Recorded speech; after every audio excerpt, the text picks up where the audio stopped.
And g'day and welcome. Hi everyone, I'm Nathaniel Bibby and this is David Guest. I'd like to thank you all for joining us on this webinar.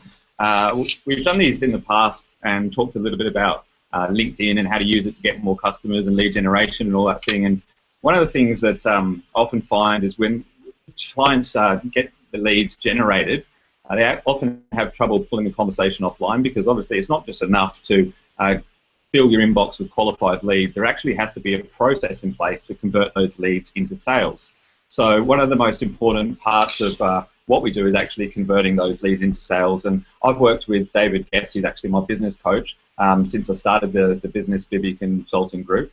And he's worked with me quite closely to come up with a sales process that specializes in converting those social media leads into new customers, and how to leverage off of their networks as well to even get more referrals and that kind of thing. So I'd like to welcome David and thank you for coming along today and sharing some of these strategies with everyone. So I'd encourage you all to get out a pen and paper, take some notes, because this really is the most important part, and probably even more important to get this right first before you even look at doing your LinkedIn profile and generating leads. So David, what would you like to share with us today? Excellent. Thanks, Nathaniel. Look, it's been an interesting few years, because you're right. The social media, everyone thought it was a fad. Everyone thought it was not here to stay. What we're starting to realise now, it's such an important tool in selling that it's definitely here to stay. But I also think that people need to understand how to maximise the use of the leads that they're getting, how to maximise the information that's available. And really, like, social selling is almost a new way of selling. So what I really wanted to go through today is what I call the 7 keys to social selling. And I think there is specific things people need to look at. Some of them are familiar to people who've been in sales before. Others are just sort of really developments that have occurred now that we have this facility, and making sure that we can do that. So look, appreciate the opportunity today. And by the way, for everyone who's on the call, if you have any questions along the way, we do like to interact. So please, by all means, put them into the question box, and we'll endeavour to answer those as we go. So look, the first question is, why would you want to create a social sales blueprint, or why would you want to have a methodology for social selling, and what's different? And I think the main thing that's changed is, the old prospecting methods, cold calling, door knocking, direct mail, they're becoming more and more ineffective. Even email is becoming more and more ineffective, because people are getting inundated. And I think what I've seen, especially with a lot of the people that I work with, is the methods still work, but the cost of acquisition of leads is actually just going up and up and up. Yeah, and I think also to mention, with the social media sales, you do create different problems within a sales cycle. Like with the likes of Google AdWords and so on, you really have to have a competitive advantage, whereas there's actually different objectives in social selling. I'll give you an example.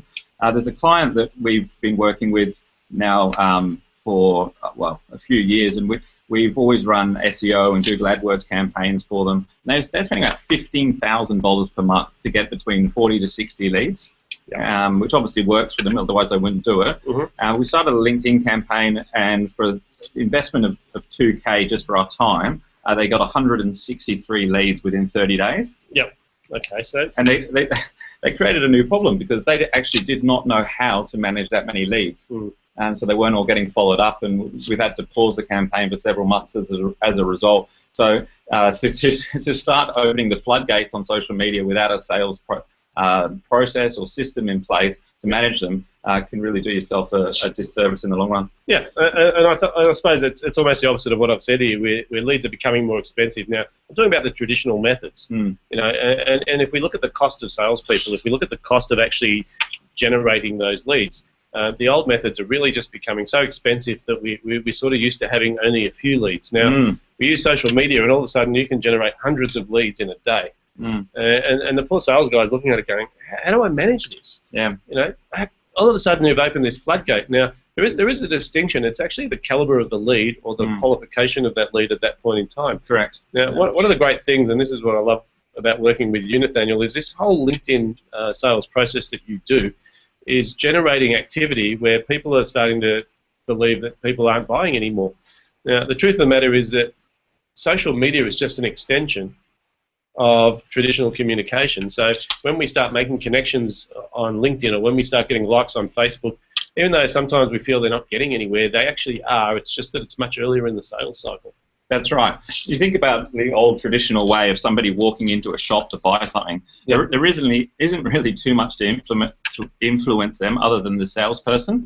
So that salesperson has a lot of control over the sales success and the process that happens. Whereas on social media, the reason that they're on there is because they're looking for third-party recommendations. Yep. So it's not just you anymore doing the selling. It's actually all of your network. It's the recommendations that they see. It's the reviews that are online. So it actually needs to be this social sales machine that supports you as a salesperson. And you'll find that the majority of what happens along the sales cycle to make you win the sale is not actually you at the end of the day. 70%, I think it is, of the sales of the sale is done before you actually sit down with a prospect. Yeah. Okay, so interesting point. So the other thing is that we're finding it's harder to measure traditional sales approaches. So look, I was going to talk just a little bit about my background. So for those who I haven't met before, I've been coaching businesses for the past 15 years, but prior to that I was in sales. And when I was in sales, I was one of those people who was self-taught. So I went into my first sales job with zero sales experience. And what I realized very early is that the way to get better at sales is to learn the skill of sales. So during my time, I've just been reading books on sales. I still do this. I read at least one book a month, if not 2 books a month, on sales, marketing, or psychology. And what I've found, and it's a philosophy that I teach in coaching, is that the more that you learn, the more you earn. So in my sort of career as a coach, I've got these awards for marketing, for sales, and that's really just been about using the skills. So what I wanted to talk about really was what we're going to get out of today. So today's webinar, the first thing that I wanted to cover is the 7 steps to social selling. Because I think with any sales process, there is a methodology that you need to follow. It's not overly complicated, but it's about making sure that you're consistent in your approach. Because I think one of the issues you mentioned before is we're getting these inquiries or these leads, and we're trying to manage them the same way we manage our traditional leads when there's actually a different method. So by designing the method, we can make sure that we're optimizing the conversion from one stage to the next. The second thing that I really wanted to talk about is how to become more effective in sales. Because if you do meet the person at the right place in time, if you do your preparation correctly, which you just mentioned, your sales approach is going to be much more effective as opposed to just having an overwhelm of leads. The third thing was about adapting your traditional sales and marketing material, because some of the messages are exactly the same. The difference is how we communicate them now. Yeah. We can find out a lot about clients by jumping on and checking out their profiles. We can find out about their hobbies. We can find out about where they worked before. We can find out about how we're connected to them. So our materials need to now be adapted to be delivered in the method that these people are expecting in the new media. Well, I remember it was only a couple of years ago when you used to sit down with a prospect and you'd say, oh, do you watch the footy? What did you do on the weekend? Trying to find some, point of common ground so you could build rapport. Whereas, these days you can really just look at one of those social media profiles, see if you know somebody that they know, or see if they've got an interest in something that you've got an interest in, and save all that time. So how cool is that? Yeah. Not only cool, but powerful. Because a lot of the time when you walk in and you start having those conversations, they're sort of a bit uneasy about how come you know so much about them. And the reality is you can tell them up front. You say, look, I was looking at your profile and I noticed that you're interested in cars. And so you don't have to sort of do this whole, detective type salesperson who's looking around the room while you're trying to have a conversation. You can prepare in advance. And not only that, like you said, the commonality, the common connections, because that whole notion of 6 degrees of separation, I think what LinkedIn has done is actually reduce that number. Because I can pretty much pick any name in the world, and usually within about 5 connections, I can find how I know the President of the United States, which is a bit scary, right? Yeah. But that's the power of a LinkedIn profile. So, look, the last thing I really wanted to talk about is this whole notion of moving away from hard sell or being an annoying pest and moving towards being a welcome guest. Because the other thing that's really occurred and very noticeable in sales these days is people are over the hard sell sales guy. Yes. They're over the guy that's out there just trying to get their money and just trying to flog them a product. What they're looking is for someone who can add value. Yeah. Someone who actually they say, hey, it's important to know this guy. It's important to be connected. So how do we become that welcome guest? We'll talk about that as well today. And by the way, it's a lot easier to sell to people that want to hear from you. Exactly, exactly, and people are over it. You know, the amount of phone calls we get in our office from telemarketers, or the amount of emails that hit our website from people trying to sell us web services, and they're all the same. You know, in the end, they say we're a web company that do that, and it just becomes annoying. Yeah. Right? Because that's not the sort of correspondence I'm looking for anymore. If I want a web company, I'll look up web company. So I'm looking for people that can add value.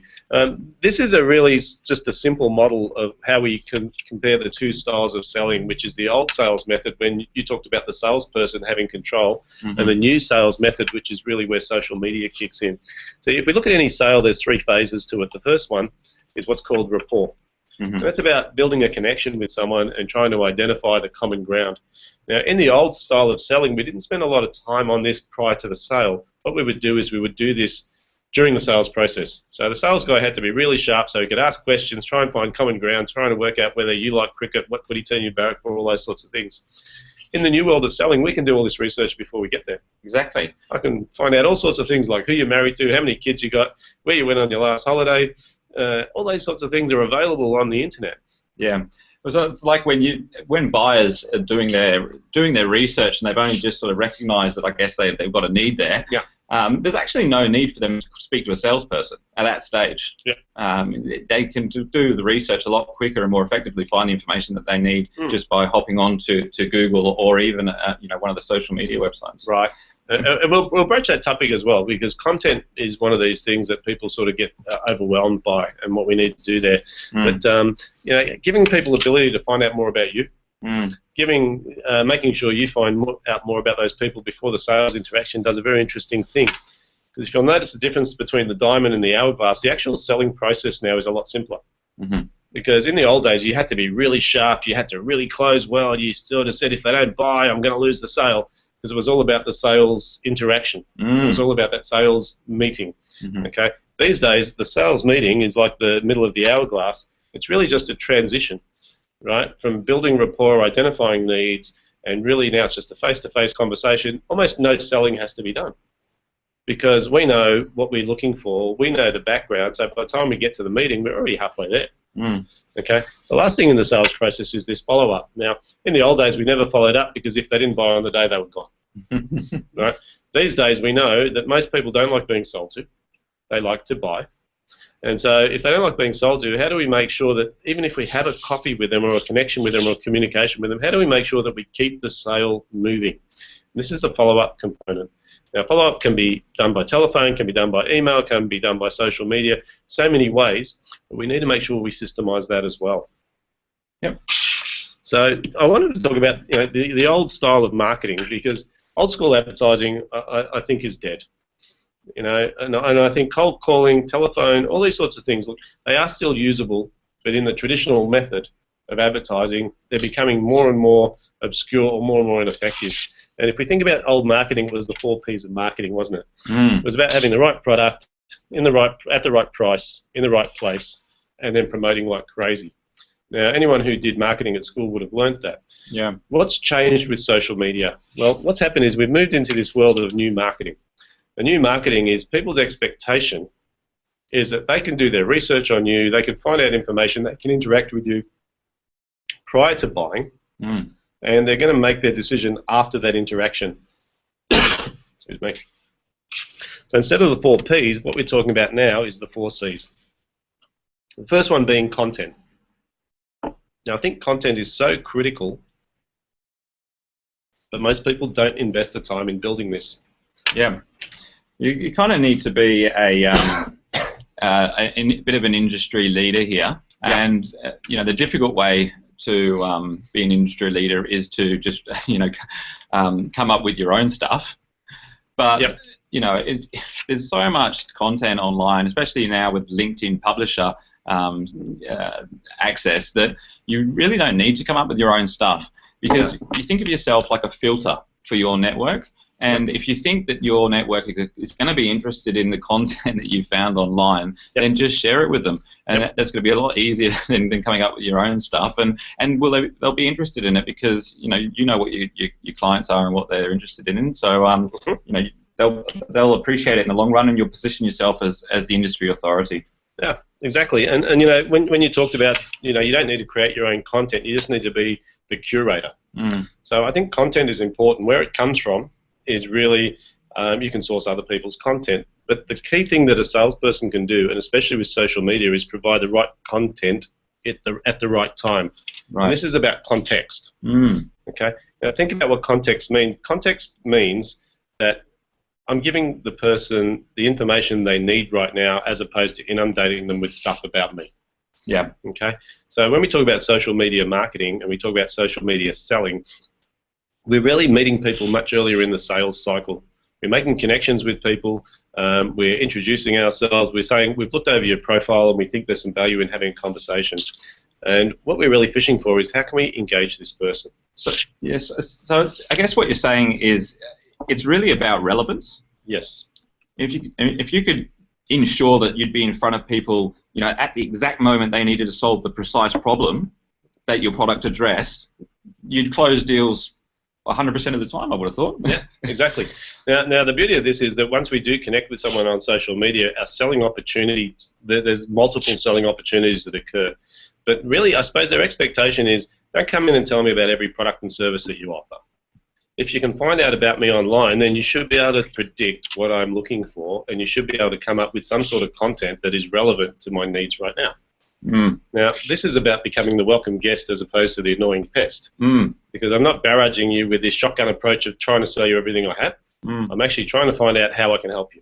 Yeah. Okay? Which sort of brings us to the next point, which is connection. You know, if we talk about what's going on, social media has given us about 10 or 15 different channels now, above and beyond telephone, face-to-face, that we can now communicate with our prospective clients or with our network. And we need to work these connections, because it's really about sort of adding value, being seen as a person that's important in their world, and making sure that that there is this ability to communicate with you easily and in a timely manner. So, I mean, so if we take this new marketing slide, for example, it is really exciting because it means that the good businesses are going to thrive. It's more about people now than it is, you know, about being able to close people on the day. So I think that the good companies are going to thrive, but also it does create a challenge, because we have to adapt. And if we're going to, you know, sit in the same sort of comfort zone that we've been used to, then the results are, you know, the industry experts are saying that your business will eventually become extinct, and it may not happen in 5 years, may happen in 10 years. But all of the kids that are graduating from university these days don't know anything different than to research products on social media. So the businesses that want to have longevity have no choice but to really master this art of social selling, which you know, we're going to cover in a bit more detail shortly. Yeah, and I think the other thing here is that, you know, there's this window of opportunity, and the window of opportunity is, at the moment, social media, LinkedIn, Facebook, these areas are really uncharted water for a lot of people. So they've gone in boots and all, and they've gone to the annoying pest mode, trying to sell their product directly rather than build relationship. Because the last thing about this new marketing world is the last C, which is community. Right. Now, the community means that there's all these new user groups, right? You go into any social media, and there's these groups where people interact. Now, what it becomes is like a peer group or a club. And, you know, if I'm an accountant, I'll join the accountant user group on LinkedIn. And what happens is I can communicate with any accountant in the world, and we can have an opinion on something, and we can have these discussions.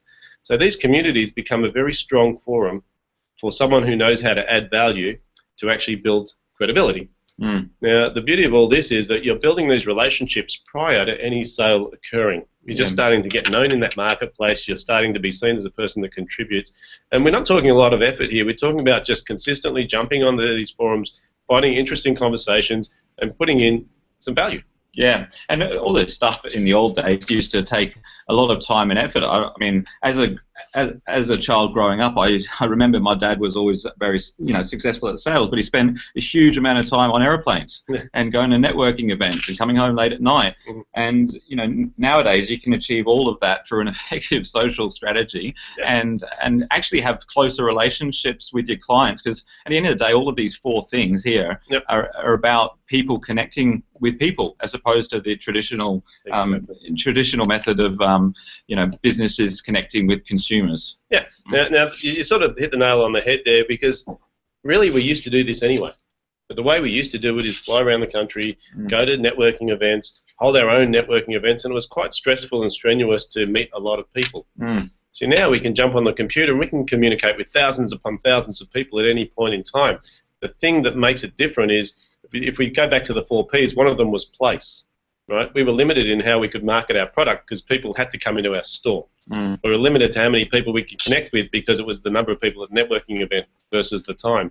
Now all of a sudden we've got these open forums across boundaries. You know, we can go internationally very easily. We can meet with 100 accountants from all over Australia in the middle of the night just by having a conversation in one of these forums. So these communities become very important. But what it's doing is it's putting pressure on the individual salesperson to have some sort of value. Okay, because if we look at this next slide, you know, the message here is, in the old days we used to go out and whack bushes, you know, the old cold calling days, and I do remember because I've met people who used to sell Kirby vacuum cleaners or fire alarm systems, and they'd have busloads of them, and they'd stop at the start of a street and they'd all go knocking on doors and they'd be selling. And what we found is people just don't answer the doors anymore, because we need to actually create some interest, and we need to light these little candles that lead a path to our business, our product, or our service. Okay. This is about the bits of content or the value, because when you jump online and you talk to someone or you connect, don't just connect with them. Actually say, look, I've been looking at your profile and I noticed that you work in this area. I think I've got something of value that I'd like to chat with you about. So it's about this engagement. Well, I think this is a really important point that you just brought up, David, because I guess a lot of people wonder, well, what is it that I write to people when I'm, connecting with somebody that I've never met before? And I guess most people just fall back on talking about themselves and their products, but is that the right thing to do? Well, that's where you become the annoying pest, right? Because there's an old radio station called WIIFM, and that's the radio station that everyone's listening to. And what they're trying to work out is what's in it for me. So when you send an email to somebody, if all you're talking about is how great you are and how great your services are, they're sitting there and they'll try and make a decision. Do I need that service? Because if I don't, this is just junk. Okay? So your question is, I need to make sure that my emails are actually adding value, and it's a sort of it's an overused term, add value. Let's rephrase it. I need to make sure that my emails are engaging. I need to make sure that the reason I'm emailing someone is not to sell my product, but to actually give them something to do so they can do their job better, or give them something that can actually make their day. Because then all of a sudden they're quite happy to have this conversation. So we don't want to be whacking bushes. We want to be lighting candles. Now, how do we add value? Several different ways. Some of them is going to be things like YouTube videos. Some of them are going to be things like articles. Sometimes it's just going to be about, hey, look, I can connect you with someone. So bring a lead to one of your customers. And when you bring a lead to someone, all of a sudden you're a valuable person. So let's go through this cycle, because we talked about the 7 steps to social selling. And one of the first ones is really the step of getting known, right? Now, we all know that, the old saying was, it's not who you know, it's who knows you. Or what you know. It's not what you know, it's who you know. And it's sort of true, but it's becoming more true now than ever. Because Robert Kiyosaki said it well. He said the richest people in the world look for and build networks. Everyone else is looking for work. Now, the premise behind this is that in the old days we used to measure net worth by how much money you had in the bank or the difference between your liabilities and your assets. These days we measure people's worth by how well they're connected. So if you think about your network as your net worth, right, building these databases on Facebook and LinkedIn and Twitter, people go, well, they're not really my friends. Well, it depends how you treat them. Because if someone wants to be a friend with you, then you treat them like a number, then of course they're not your friends. But when you start adding value to the network, then you start adding value to yourself. Because as you mentioned before, you might not be able to connect with someone directly, but you might know someone who's connected to that person. So how do I add value to that person so they introduce me? So building this network is one of the most valuable assets that will, like my prediction in the future, is people are going to be measured on how many people they're connected to. And the quality of those networks. If any of anybody listening hasn't been to one of the seminars that we run about LinkedIn with David or myself, the power of social media is really about this network component here. And I guess it's not really the people so much that are already in your existing network. even though you do further those relationships, it's actually connecting with all the people that they're connected with. Because traditionally, a real good salesperson might ask for 3 referrals after they close the sale. Yeah. And those 3 referrals would be like absolute gold, because they're warm leads, they've got that social proof already, and they're highly likely to do business. But the cool thing is now, if you've got a client on LinkedIn, you can actually see all of their connections. So it could easily be 500 to 1,000 people that they're connected with, and one by one either ask for an introduction or send them a message saying, hey, we do some business with mutual contact, and we think we could be of benefit to you. Yeah. So really, there's a little spin on this, and it's an interesting picture, Miley Cyrus, but she's one of these people that everyone knows who she is now. Now, she's been around for a long time, right? And even her father's been around for a long time, and he only came up with one song. And it's really like the old saying was, it's not who you know, right? It was who you knew would get you places. These days, it's sort of spun around. It's who knows you. Now, we've got these platforms, social media. We've got this platform called the internet. We've got YouTube. People can self-publish. The barriers to getting known are very low. The problem is that the content requirement is very high. So you have to either, like what Miley did, is you have to come up with some shock value to get known. I'm not suggesting that's a great strategy, but it works. But what I think you need to think about is, like you said, every person you connect to on LinkedIn or Facebook has a network behind them.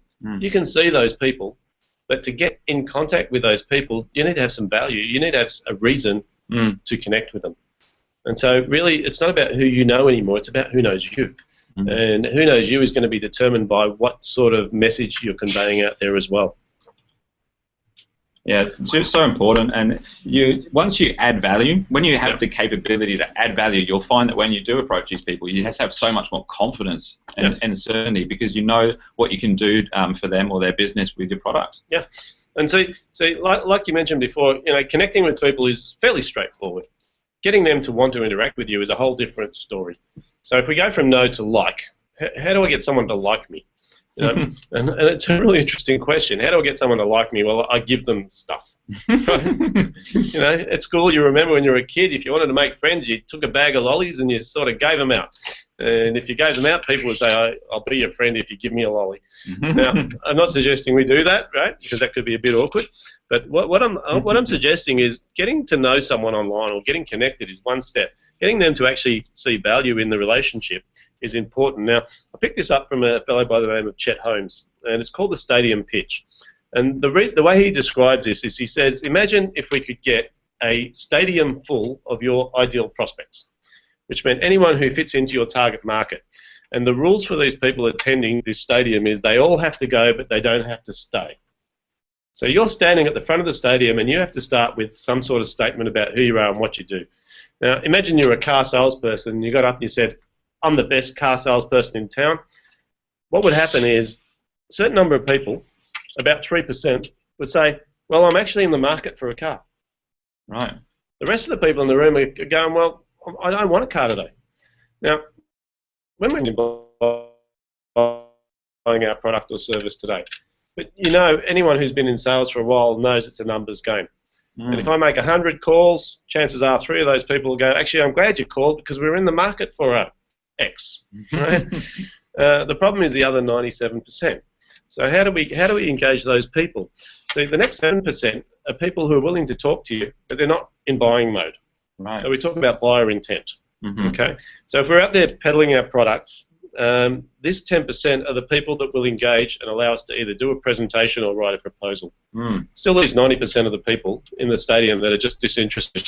Because the next 90% are in one of 3 camps. They're either not thinking about it right now, or they've actually thought about it before and they don't think they're interested, or they either have a current supplier or they've been burnt. And so they say, we're not interested. So how soon in the sales process should you try and find out where in this pyramid your buyers are sitting? Yeah, that's a really good question. My suggestion is you don't. Right? What you need to do is make sure that early in the sales pitch, you're not trying to sell, because if you're trying to sell, all you're really going to get is the people in the top 10%. So when we talk about adding value, it's a difference between saying, hey, I'm a car salesperson. Who in this room is interested in buying a car? I'll get the 3% that say, yeah, I'm looking for a car. I'll get 7% going, yeah, it's coming up in the next 3 to 6 months. And the rest of the guys in the room going, no, you know what, I'm happy with my car. not thinking about cars right now, I'm thinking about other things, or I just bought one. So my question is, how do you engage people that are not thinking about it? Okay. Now the way to do that is to actually come up with something that's not just selling the car. So what you've got to think about is how can I add value? And it might be that, look, in today's presentation I'm going to talk about how you can improve the efficiency of your driving, reduce your fuel costs by 50%, and get twice the mileage out of your car. So all of a sudden it's not about selling cars anymore, it's about adding value.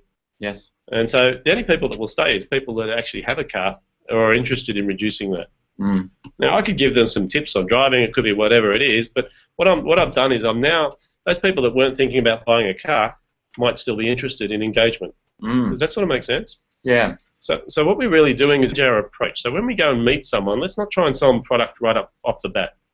Let's see if we can provide information that indicates whether they have an interest in the things that we offer. Yeah.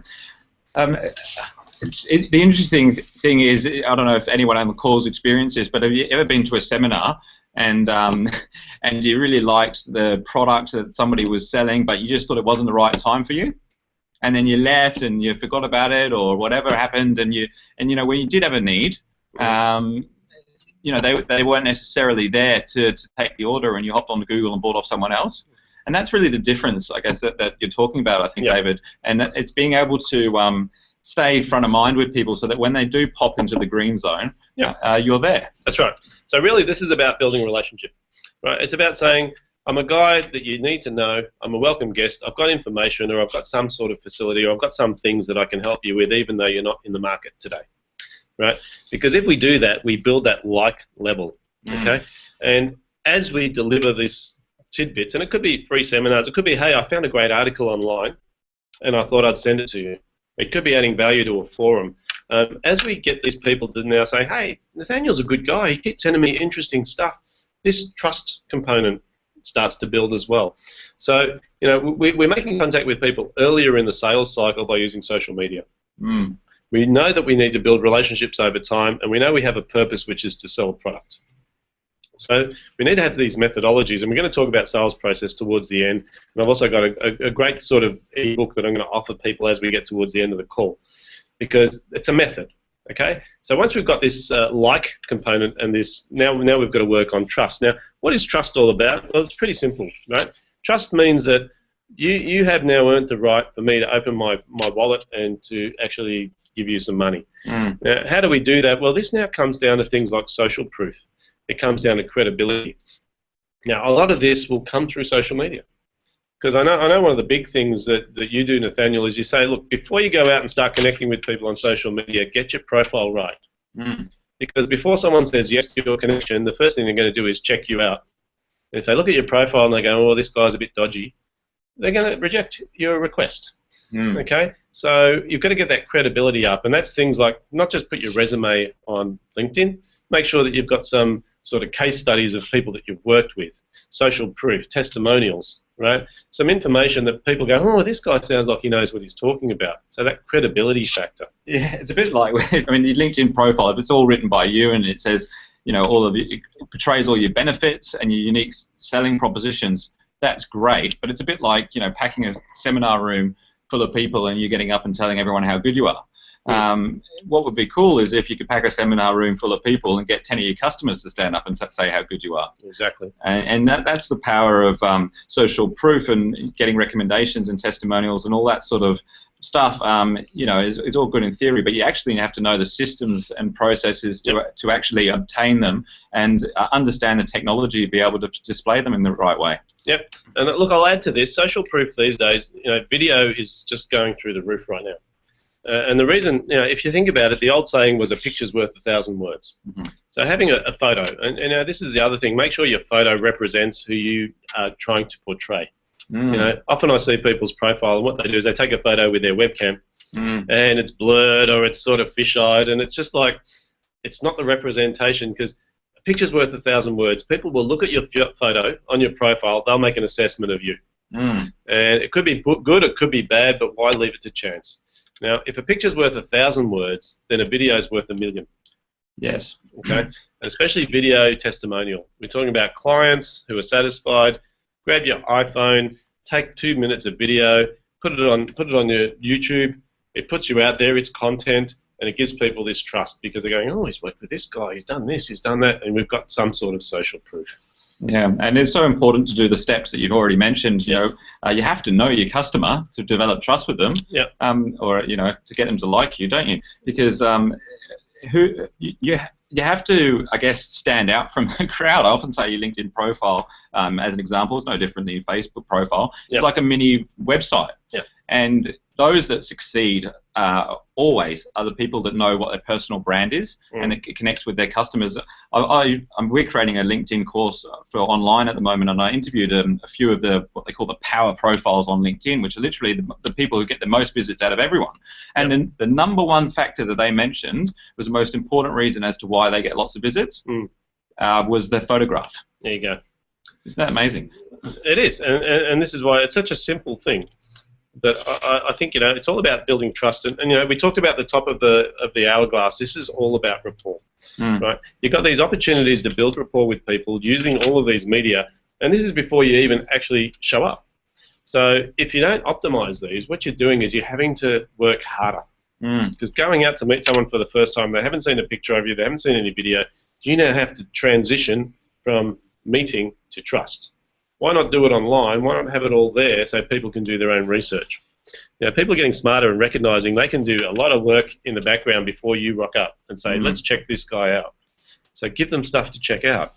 I mean, a lot of people that I find that aren't being successful in sales do a lot of the good stuff at the top of the funnel, and they're making the sales calls and they're speaking a lot of leads, and they may even go to lots of meetings. But the problem is they're doing it so far early in the decision-making process that they're not closing any sales. So rather than sitting there and thinking, who else can I call? Who else can I call? You're much better off getting these systems in place so that you only actually meet with people who have got that commercial intent today. Right. And really that brings us to the next point. Okay. Those first three things we just discussed was really all about rapport. Now, I know that the most valuable asset that any person on this call or on the planet has is time.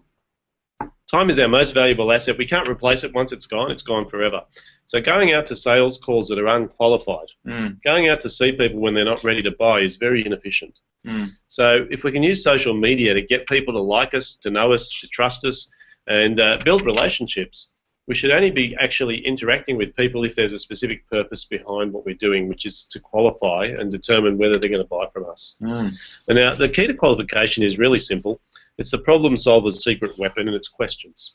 Now, we're going to talk about this very briefly today. When we do our sales training, this is probably one of the most important components, because what I've found is that people who ask good questions during the sales process can actually get their prospect to do the selling for them, number one, and number two, they can actually identify whether this person's ready to buy or not. Right, so it's rather than inundating people with the shotgun approach of this is all the products we sell, this is why you need to use us, I'd rather ask questions. So what you're saying is it's more important to find out information about the client or the prospect than to tell them about your product right away. Yeah. And when we talk about questions, it's not about what hobbies do you have, because we can find all that out online. It's actually a waste of time having to ask someone physically, what do you do for fun when it's all online. If I can look it up in advance, then I don't need to ask that question, because the questions I need to be asking are really about buyer intent. I need to know emotionally what is the sort of drivers that are going to make this person move towards buying my product or service. What are the challenges or frustrations that they're facing that my product or service can fix? So what are some of the top, if you had to pick one or two questions that you could share with the listeners today, what would you say some of the most influential questions could be in the sales process? Yeah, it's a really good question. I like it. Look, there's two kinds of questions that we use in sales. There's an open question and a closed question. An open question is one that elicits information. So a good salesperson or a great salesperson will have a list of 4 or 5 questions that they will almost have in memory, so they don't have to think about them as they walk in to speak to a client. Now, some of the best questions are the open-ended questions, because they really give me an indication of what your character type is, what your buying motives are, and what your drivers are. And so, as an example, to answer your question, one of my favorite questions is always going to be something like, tell me a bit about the company. Yeah. All right. And it sounds like such an innocent question, but what it does is it's open, which means that some people will tell you a tiny little bit. Some people will tell you about their trading terms. Some people will tell you about their product. Some people will tell you about the director. And it's not even just the information they give me, it's where they go when I ask an open question that tells me about how they think. So you're kind of opening the floodgates for them to tell you about the reason why they're there, and they'll probably tell you the biggest problem that they want you to solve. Yeah. And as soon as you know that, then I guess it makes the whole sales process a lot easier. Yeah, and it builds rapport. So if I start a conversation with you, Nathaniel, and we're talking about selling you accounting services, I'll say, so tell me a bit about the company. Now, you can take that in so many different ways, but how you respond is going to tell me where you're at. Yeah. Okay. Now, I can use that as a lead into deeper questions. So when I talk about deeper questions, I'm talking about getting more information. Okay. So if I said, tell me a bit about the company, you'd say, well, we're a LinkedIn company. And that's a bit about the company. So you've answered the question, but it's not really what I was looking for. I was looking for a story. So then I'm going to drill in. And the drill in sort of questions would be, can you tell me a bit more? Or who are your target markets? Or, the who, what, where, when, why questions. Because what I'm trying to do is paint a picture. Yeah. And I'm trying to paint a picture so I can establish whether you're a prospect or not, where you are in the buying cycle, how educated you are about the value of my product. And I think, because we can do so much of the research online before we even sit down, and we know in the back of our head that 70% of the sales process is done before they met with us, I think a really cool question to ask is, what made you invest the time to meet with me today? Because they're investing, more than ever before because they don't need to be there. And the fact that they're sitting in front of you, they must have a real desire to do business with you. And why not just ask them what it is rather than trying to guess what it is in your own head? Exactly. Now, some people will say something cute like, well, because you asked me to meet with you. And, there's a response to that as well, which is, well, you didn't have to say yes. So there's obviously some reason or something that you wanted to get out of today. I mean, there's another couple of questions I'll throw in there, which is, what did you want to get out of today's meeting? The other question that I think is really key, and this is a bit more in-depth, is once the conversation started, I want to know what is important to that person. And what I mean by that is, what is their KPIs? What are their objectives? Because if I'm working with someone in a corporate environment, every person who works in corporate has KPIs and objectives. The best thing I can do to help them is understand what they're trying to achieve. Yeah, and I so often, like as a buyer, when I go to sales presentations, find that these questions don't get asked, and they actually start talking to me about their product as if I don't know anything about it, which is a very, very bad assumption to make, especially with the internet at our disposal, because it comes across condescending, and it's very hard to get somebody to like you when you're talking to them, like they're a 5-year-old child, when in fact they may know more about, the industry than yourself. So by asking these questions, you sort of gauge where they are in the decision-making process and how much they actually know. Well, if you remember the 4 C's, the one that's key there is context. See, to go through a canned sales presentation is risky because I actually don't know whether you've heard it all before, whether you're even interested in what I've got to say, or whether you're actually the right guy. So the couple of the other questions I would throw in there is there anyone else involved in making decisions around this sort of area? What projects do you currently have in place? What's your current level of knowledge in this area? So questions, it's another webinar really. It's actually another workshop. Is getting people clear on questions. But the key here is to know that they're your secret weapon, and you must be prepared in advance. They don't just walk in and say, I need to ask a question. Actually have the questions documented and clear in your head so you know where you're moving with that. Well, just another hot tip for people listening, and because a lot of people think that you have to remember everything in your sales presentation. When I started selling digital marketing years ago, I actually wrote down the questions that my sales coach gave me to ask. And people thought that was a little bit strange, bringing in a list of scripted questions. But all I said was, well, in order to get the most out of today's meeting, I've prepared some questions. Do you mind if I run through them and take some notes while I go? And people actually were quite impressed that you'd taken the time to prepare for the meeting. So this is the point. We can use a script. We can use a list of questions in front of us, but most people don't feel it's professional. When actually, if you ask me, it's the other way around. Someone walks in here with a list of questions, I feel like they know what they're talking about. And so they've got some direction. So, we talk about asking these questions, and the reason we want to ask them is we shouldn't be pitching any product or any solution until we know that that is the right product for where that person is in time. So we do this qualifying step is so key. And if we use it properly, we can actually make sure that before we go into our pitch mode, our solution is in the right context for where that person is in the decision-making process. Now, what I mean by that is sometimes you will sell your product, but other times you might need to sell another meeting.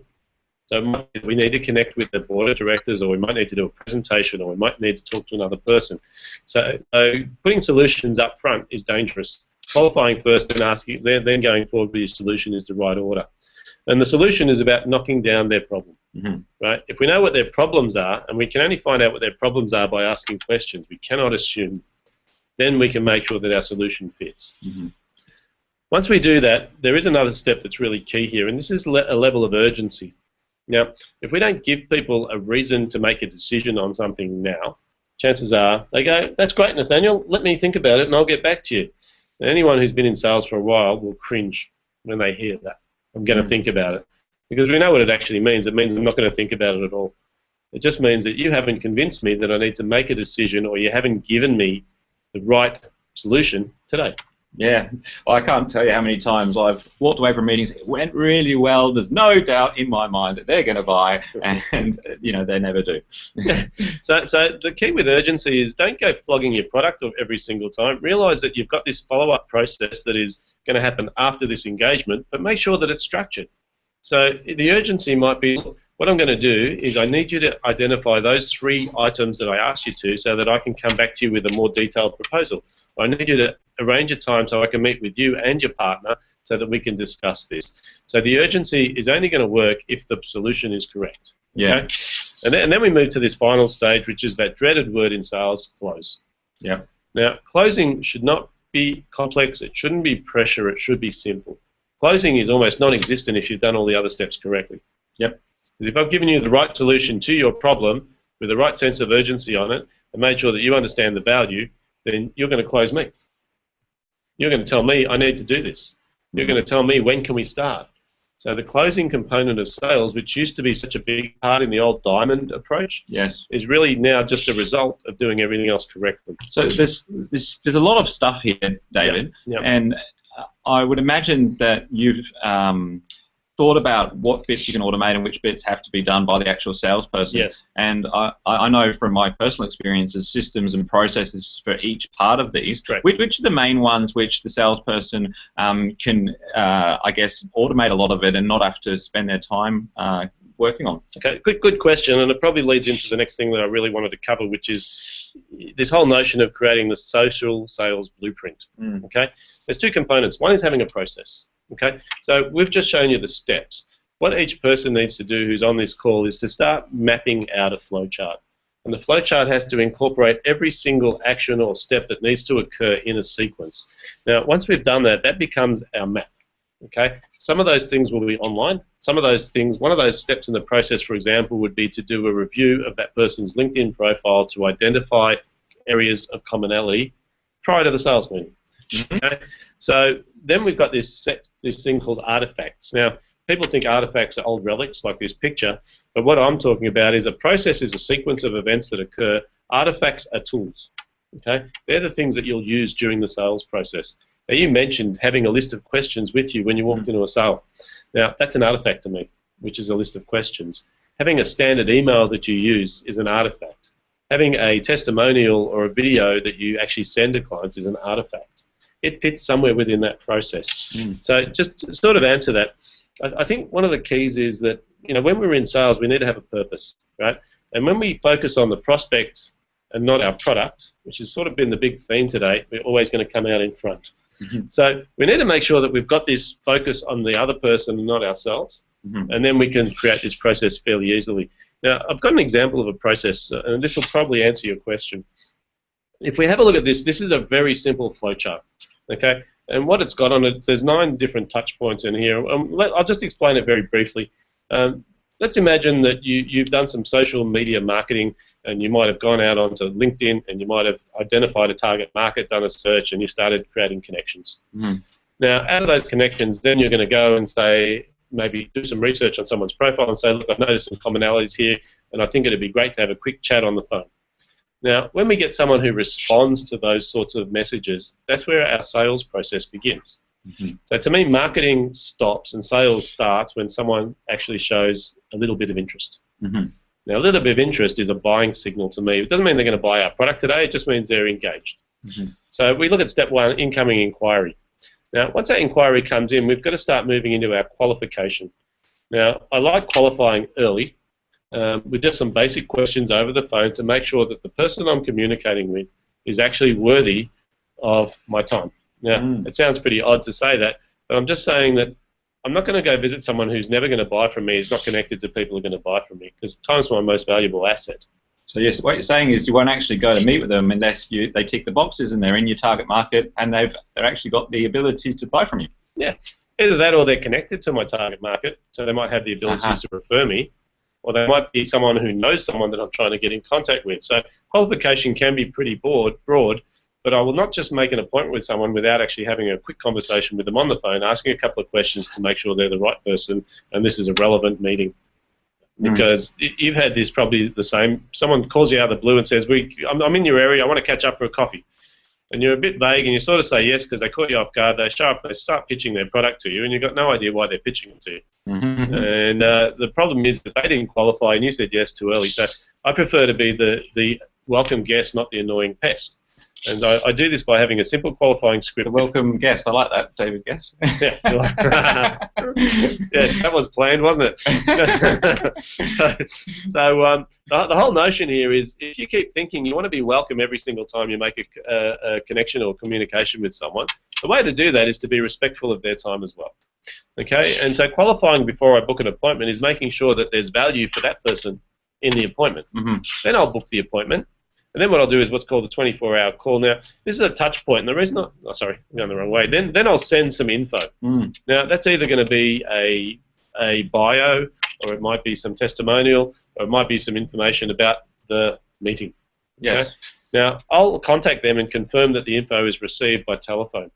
Now, I'm not doing this to be annoying. I'm doing this because people are making an assessment of me and my company before they buy from me just by the way I interact with them. Right, I see. So you're already giving them a taste of being a customer. Yeah, because here's what I'm really trying to do is I'm building trust. And the way I build trust is I actually do what I say I'm going to do. And in this early interlude into a meeting, if I can actually send information, then ring you 24 hours later and just say, look, just wanted to make sure you received that info, most people go, yeah, I did. I haven't had a chance to read it. You go, that's okay. Sometimes it gets lost in the spam, and I just wanted to make sure that you've got it. Now, the message I'm giving that person is I care. I care about the meeting. It is important to me, and this is why I'm doing this. And then you'll notice there's another call in there, which is a 24-hour call. This is the call just prior to the appointment. Now, these are simple little touch points. They're not long conversations. They're just making sure that the person who I'm meeting senses that I am excited or that their meeting with me is a priority. So this is really what we're going on about here. So do most people do this stuff, or do most people skip out a few of these? Most people get the incoming inquiry, book an appointment, get out there. And the reason that I don't like that process is you've got this opportunity to build rapport in advance. And you mentioned this before. I want to get to the sales meeting prepared. I want you to be prepared as well. And that's professional to me. Professional is having a sequence of things that have to occur to make sure that by the time we meet, we sort of feel like there's a connection already. I get when you walk into your appointment, if they're there with their arms crossed, thinking, "Well, why are you here?" It's going to be a lot more difficult to switch their mental state and get them to buy from you than if they already really have a relationship with you and they're like, "Oh, hi, David, how you going? Would you like a coffee?" And that's really what you're creating by this process. Yeah, exactly right. So it's simple. It's not complicated. It's a process. And the reason we have this process is so that we can be consistent and we can fine-tune the process. Because I don't want to walk into a meeting and not really know what the outcome is. So I've got an appointment. The reason for this appointment here is to create a proposal, and the reason to create a proposal is to do a presentation. Now, obviously, this will change for different people, and this is one of the reasons I want to offer up the ebook on how to create your sales process, because for every person it's going to be slightly different. Then we move to artifacts, and when we talk about artifacts, what am I talking about? You described this, sales scripts, okay? We want to make sure that people have got, salespeople have a guide that has the information, the background information, the hobbies, all these sorts of things in advance. So when I walk in the meeting, I'm prepared. Another type of artifact would be brochures, email templates, testimonials, and videos. All of these sorts of things, even a presentation, are things that we use as tools to make sure that we don't miss any of the points on the sale. So, what I'm really talking about here, and I'm not going to go into the details of all these sorts of things, so I'm conscious of time, is that social selling requires a bit of architecture. And architecture means, okay, I'm online, I'm making connections, I'm not getting anywhere, what do I need to do? Now, those first steps need to be very time effective, because some of these leads are very low quality leads at this point in time. It's very early days, but I do need to feed them into my funnel. So I need to have some way of lighting candles that leads a path to my door, and I need to do it in an effective way. Mm-hmm. Having a systemized process for selling means that it can be very efficient, and I can filter out the sort of wheat from the chaff. So there's a huge amount of stuff here, and it literally took me years and years of coaching to nail all this. Yeah. How do you suggest that some of the people on the call go about building a plan for social selling and taking the first steps, and what should they do first? Okay, well, it's a good question. I suppose the first thing I just wanted to point out is a good friend of mine, Albert Einstein. I didn't realise he did this quote, but he said, doing the same thing over and over is expecting a different result is a sign of insanity. So when people go into a world of social media, if you do not change your sales approach and then you don't understand why it's not working, that's insanity. So the very first thing is to actually take your current approach and say, is it effective for social?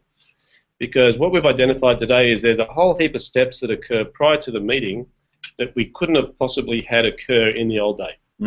I couldn't have gone on LinkedIn and found out about your profile. I couldn't go on Facebook and see when your last holiday was in the old world.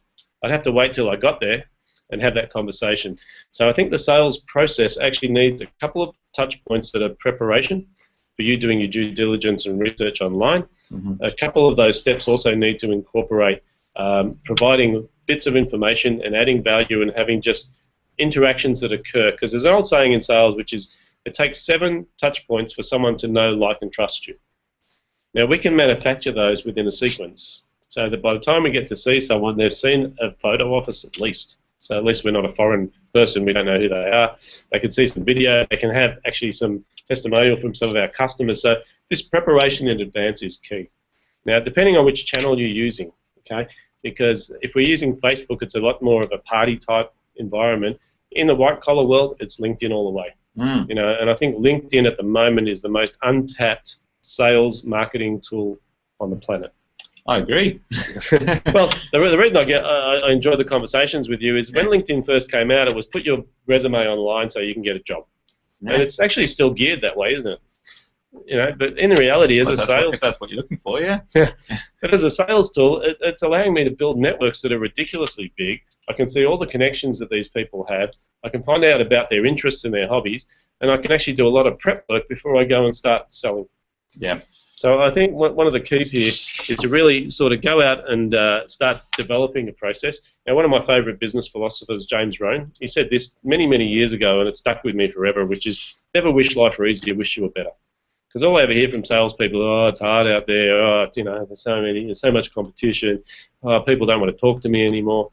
Well, of course they don't, because they're so busy interacting with someone else's social media funnel that you become just an annoying pest. And everyone's good at something in their business. Yeah. And marketing, I do suggest that if it's not your cup of tea, that you really need to look at getting a professional involved. But sales has to be done by you. If you can't sell your product, then no one else is going to be able to do it for you. So you absolutely have to master this stuff. Yeah. Because we're all salespeople, whether we like it or not. And if you can't adapt to the new way of selling, then really that you haven't got a business. So it's absolutely imperative, one way or another, that you master this social selling stuff. I'm sure David's here to help, just like he's helped with me. Yep. And in fact, would you share with us a little bit about what people can do to take the next steps with you and how they can get some assistance? Okay, look, there's a couple of things. First thing is, I did promise during the call, I've created an ebook, How to Build Your Sales Process. If you go to thesalesblueprint.com.au, you can download it. Right? No charge, it's a free ebook. It's a guide, because I think one of the very first things, and you asked me the question, is how do people start building this sales process? Well, the sort of simple answer is get a piece of paper and map out your current sales process. Identify where your leads are coming from, And then we can now expand on that sales process and add the steps that are going to give it finesse, make sure that you're going through that 7-step process for building the relationship and closing the sale. Now, we can do it one of 2 ways. You can do it yourself, grab the ebook and download it. The other thing you can do is come to the workshop that we run. Like, I run a very targeted workshop here, which is specifically putting sales process together. And when we run this workshop, we have fairly small groups, and it's 3 hours. And in that 3 hours, my goal is to make sure that every person walks out with a social selling flowchart for their business. For their business, right? So they've got the basics. They won't have all the artifacts or the components done, but they'll have a list of what they need to create, and they'll have a very good idea. We talk about how to set up the sale from the first contact, because I think, you know, a lot of people don't think they're selling until they're in front of someone. So the truth of today is that you're selling from the moment you make that connection. And you've got to make sure that your information is appropriate. So you're not hard selling, you're engaging, and you're providing information in the right context. Okay. Then we talk about questions, and questions are about getting customers to sell themselves. So we workshop an hour, nearly an hour on questions during that workshop, just to make sure people have got a series, not only for their face-to-face meeting, but also for their initial telephone conversations. Okay. Then we talk about how to build the value of your product so that your competitors go out the window, because we don't want to be in a price-competitive market. We want to be in a market where people are buying from us because they see value in what we do.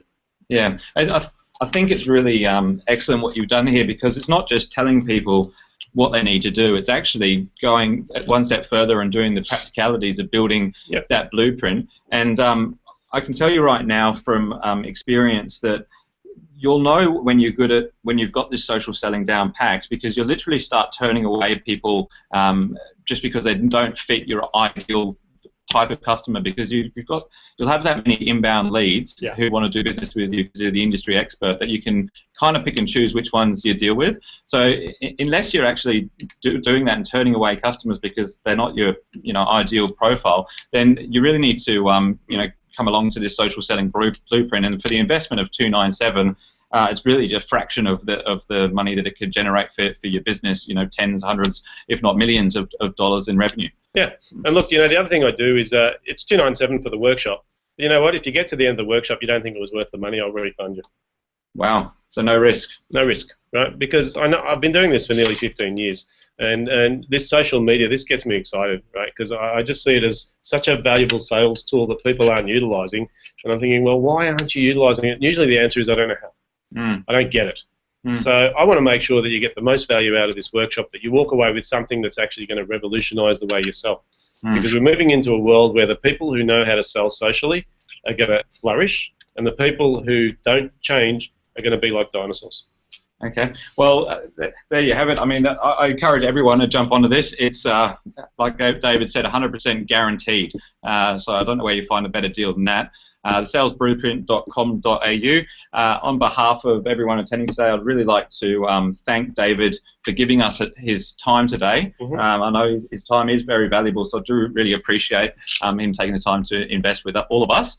And if you have any questions after the call, feel free to shoot them through to me. The best place to reach me is via LinkedIn. And David, is it okay if people have questions directly for you to contact you? Well, they can contact me via LinkedIn as well, or they can go to davidguest.com.au. Either way, or through the salesblueprint.com.au. I'm pretty sure you can access or contact me there, answer any questions that you have. I know we've run out of time. If there is any other questions, please feel free to shoot them through, and we'll endeavour to answer them best we can. So thanks very much for the opportunity, Nathaniel. I'm looking forward to seeing if we can get some more success out there. Okay, excellent. Have a great day, everyone. Yeah, thanks.